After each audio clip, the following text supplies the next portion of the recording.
nisamehe Your Excellency, sio kwa lugha ya siasa, lakini nilikaa nikaomba Mungu nikasema kweli Mungu ni mwema, kwa sababu ungelikuwa ni wakati mwingine hizi hospitali zote zingelikuwa zinaenda katika sehemu nyingine, sio sehemu nyingine.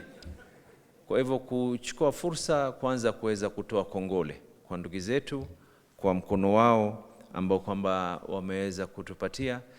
Your Excellency, hii inakuja katika wakati muafaka.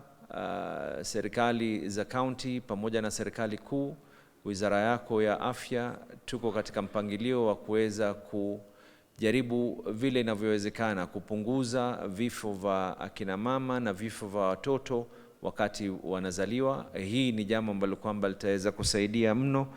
Na pia Your Excellency, nitakuwa ni mkosa wa fadhila kuweza kukumbusha watu ya kuwa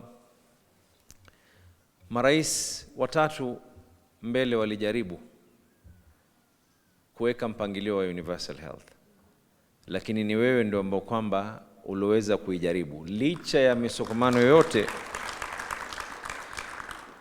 kwa sababu sasa hivi akina mama kuzaa katika hii Kenya, akina mama wanazaa na SHA inaweza kuwasimamia kuwalipia ile kizazi.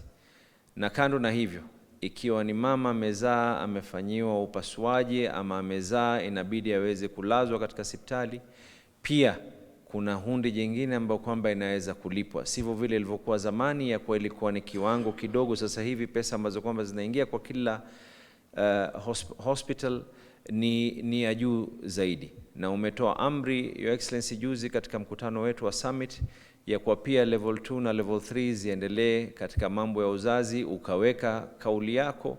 Nimeona katika supplementary ya kwa imepitishwa ili SHA iweze kusimamisha na kuweza kuyafanya yote haya. Your Excellency,